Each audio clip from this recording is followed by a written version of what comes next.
আমাদের এই গ্রামের ছোট ভাই, আমার একবার প্রাণপ্রিয় ভাই মিজান ভাই, দেখেন আসলে রুমে শুতে হলে পরিশ্রম করতে হবে।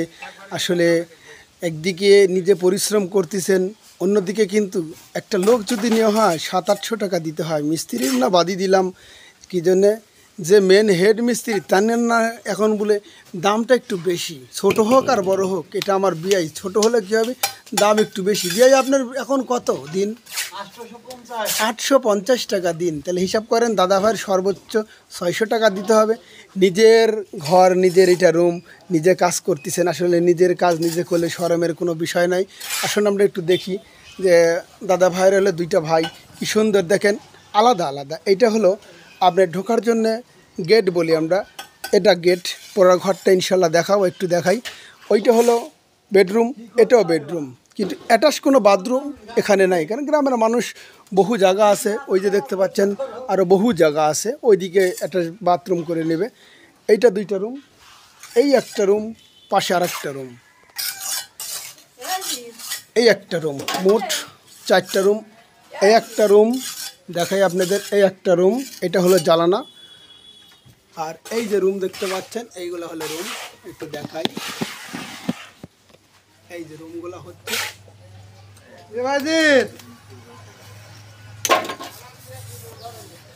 এটা হলো সেকেন্ড মিস্ত্রি। স্কুলে যেরকম ফার্স্ট সেকেন্ড থার্ড থাকে না, এটা হলো সেকেন্ড মিস্ত্রি, মানে দ্বিতীয় মিস্ত্রি এইটা। আর প্রথম মিস্ত্রি হলো এইটা। আসসালামু আলাইকুম। এই যে এই ভাইটাই হলো ঘরের পুরাটা কন্ট্যাক্ট না। এখন ভাইজান একটা কিছু প্রশ্ন ছিল যে এই যে ঘর অনেকেই আমরা যখন দিতে আসি বা অনেকেই ঘরটা দিই, পাকা ঘর দেওয়ার সময় আমি দেখলাম কয়েকটা সমস্যাতে আমরা পড়ি। অনেকেই দেখা যাচ্ছে যে ঘরের মালিক যারা একটু দালান ঘর দিতেছে, অনেক মিস্ত্রি ট্রাই করে যে মজুরি কত। এখন আপনাদের কত করে হাত নিচ্ছেন?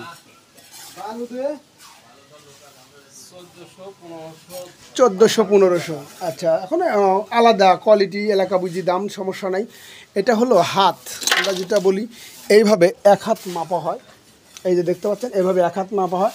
এই পুরোটা ঘর একবারে টিন দেওয়া পর্যন্ত, এ পর্যন্ত কিন্তু নিচে থেকে গাঁথনির থেকে একবারে টিন দেওয়া পর্যন্ত না। এটা হলো 1400-1500 হাত। এখন বিষয়টা হলো অনেক সময় আমরা দেখছি যে মানুষ যখন কাজ করতে আসে না, মিস্ত্রি এসে দেখা যাচ্ছে কাজ ভালো না, মিস্ত্রি দুইটা কথা বলে মিস্ত্রি চলে যায়, পরের মিস্ত্রি আসতে চায় না কেন?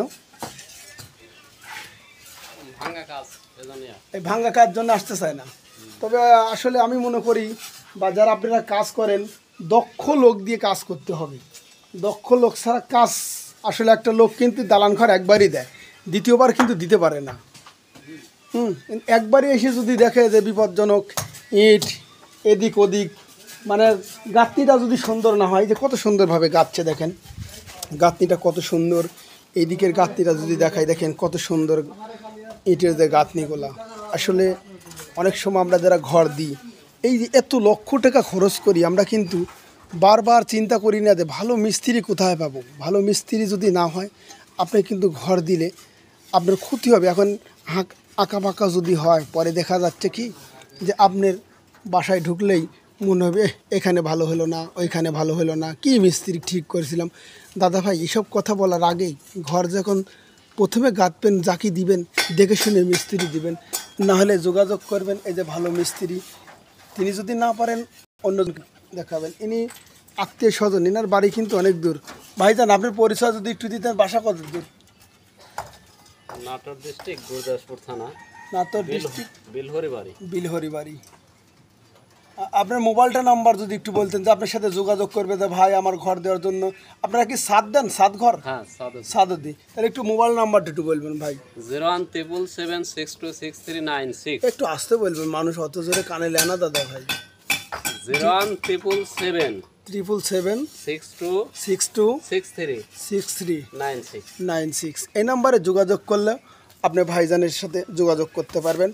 আর না হলে আমি শাহিন আলম, আমার সাথে যোগাযোগ করতে পারবেন। এবং ভালো মিস্ত্রি যারাই ঘর দিই, এই যে একটা ইটের দাম কিন্তু অনেক, এটা কিন্তু মাথায় রাখতে হবে। কারণ ঘর দেওয়ার আগে আমাদের চিন্তা করতে হবে, ভালো মিস্ত্রি ছাড়া ঘর দেওয়া যাবে না। এই যে একটা গাঁথনি দিচ্ছে, এখানে যদি কম বেশি করে দেখতে কিন্তু খারাপ লাগবে। প্লাস্টারের কথা পরে বলি, কিন্তু দেওয়ার সময় যদি একটু খারাপ লাগে কিন্তু দেখতে খারাপ লাগবে। এই জন্য যারা ঘর দিবেন দেখে শুনে দিবেন, ভালো মিস্ত্রির হাতে দিবেন। ভালো থাকবেন, সুস্থ থাকবেন, আল্লাহ হাফেজ।